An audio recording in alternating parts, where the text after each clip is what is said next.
nombre del Padre, del Hijo y del Espíritu Santo. Hoy rezamos la misa votiva en honor de San José. Y la característica principal con la que la Sagrada Escritura califica a San José, pues es por la rectitud, un hombre justo y recto, que al final son la misma cosa.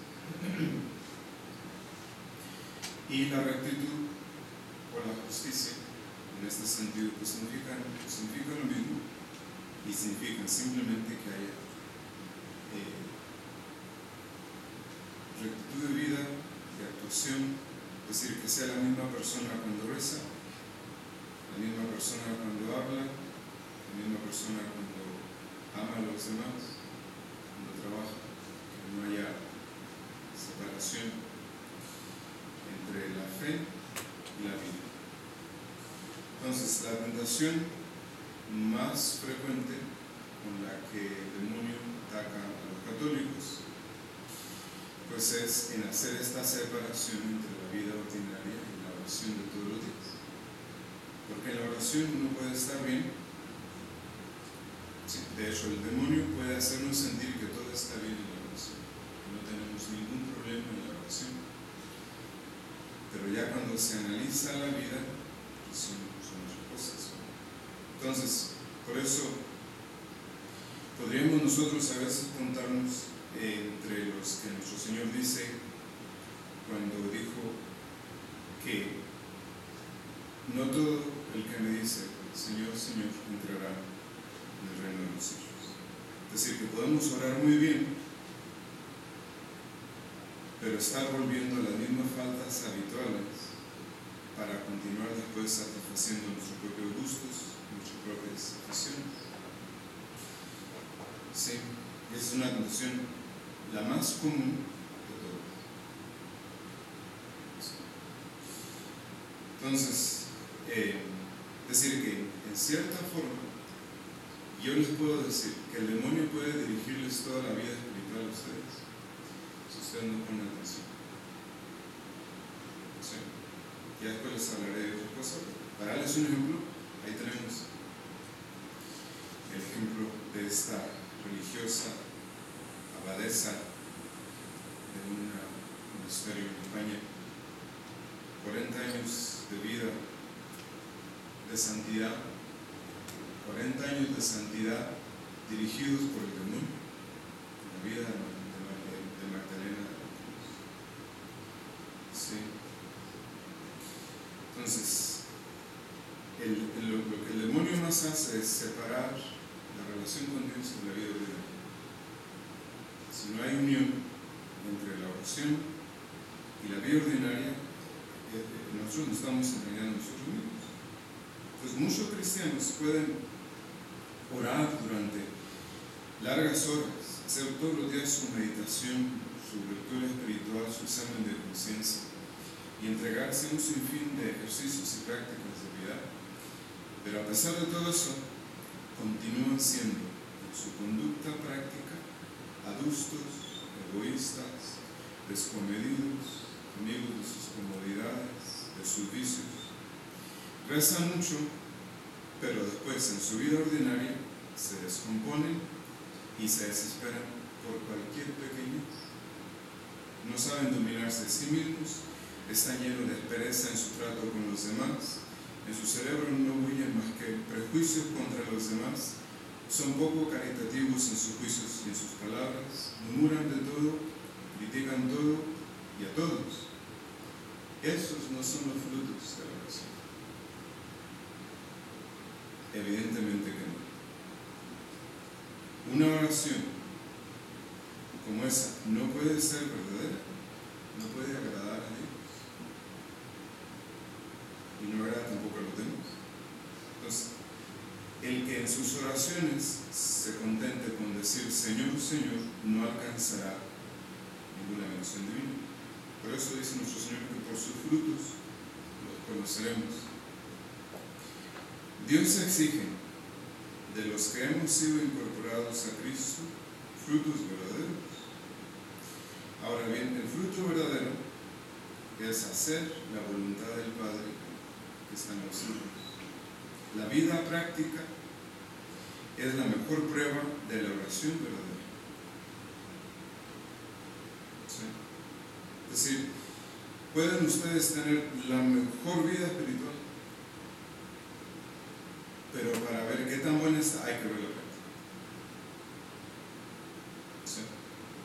Porque si a pesar de tanto rezar, no nos hacemos mejores, más desinteresados, más caritativos, más dispuestos al sacrificio, más fieles para con Dios y más observantes de sus mandamientos, entonces es que nuestra oración no es ni sincera ni recta.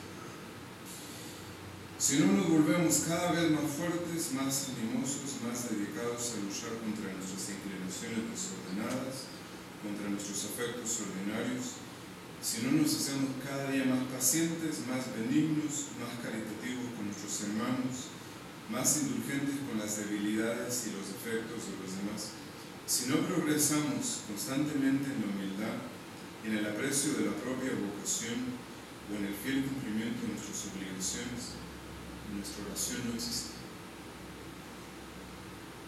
Si a pesar de todas nuestras meditaciones y rezos y otras prácticas de piedad, no nos hacemos cada vez más perfectos, no estamos cada día más dispuestos a someternos gustosamente en todo a las disposiciones de la divina providencia o a recibir alegremente como venidas de Dios las tribulaciones, las enfermedades, las desgracias, los dolores, los sufrimientos, los fracasos, las tentaciones y demás pruebas de la vida, entonces es que nuestras meditaciones, nuestros rezos y toda nuestra vida de piedad son una cosa ficticia, superficial y puramente externa.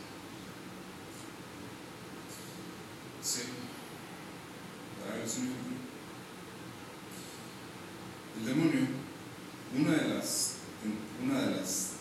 tentaciones, una de las características de las tentaciones del demonio consiste en que, si ustedes hacen penitencia,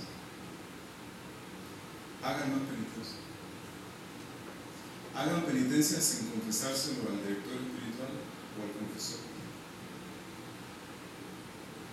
Y nosotros creyendo que es bueno hacer penitencia, pero si hacemos más, pues va a ser mejor. Pues no es mejor. Sí.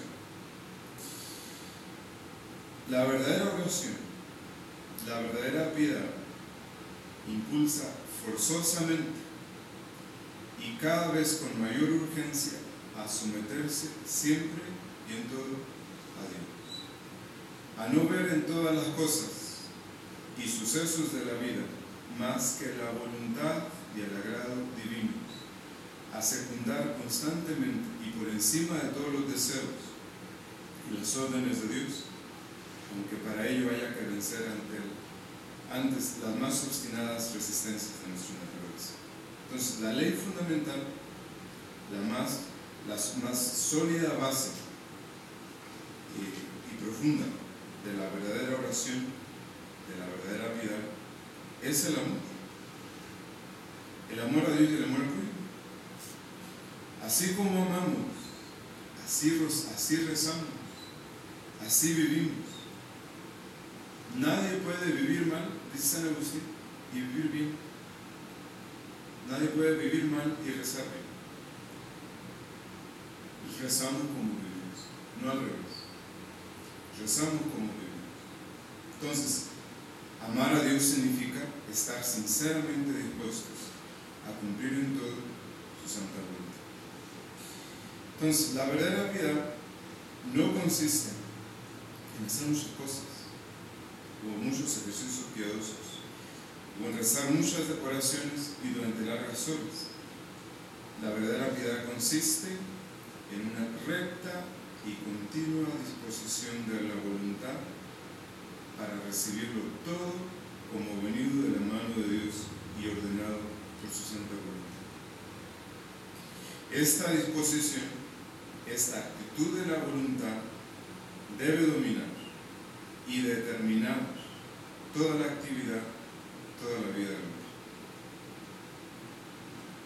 El verdadero hombre de piedad aprueba y acepta gustoso todo lo que le suceda durante el día y durante toda la vida, como una cosa dispuesta, ordenada o permitida por Dios. Todo lo hace, todo lo sufre, todo lo recibe alegremente, con la vista puesta en Dios, por amor a Dios, para cumplir su santa voluntad y beneplácito, por su honra, para agradarle y para tenerle siempre contento. La verdadera piedad rompe abiertamente con todo lo que pueda ofender o desagradarle. Evita escrupulosamente toda falta voluntaria, toda infidelidad a la gracia, toda imperfección advertida o consciente. Se preocupa lo mismo de la oración que del amor al prójimo y del fiel cumplimiento de los deberes. Entonces, seremos piadosos, hombres de vida interior o buenos cristianos, en la medida en que nos esforcemos por cumplir la voluntad de Dios que está en los cielos. Por eso San Pablo dice: de igual modo que en otro tiempo pusieron ustedes sus miembros al servicio de la inmundicia y de la iniquidad, así también deben ponerlos ahora al servicio de la justicia y de la santidad. Dice: de este modo alcanzarán como fruto primero la santidad y después la vida eterna. Lo que dice San Pablo. Entonces, primero la santidad. La santidad ahora por el cumplimiento de la voluntad del Padre que está en los cielos, y más tarde, como remate, la vida eterna. He aquí cuáles habrán de ser nuestros frutos. Porque todo árbol bueno debe producir frutos buenos. En nombre del Padre, del Hijo y del Espíritu.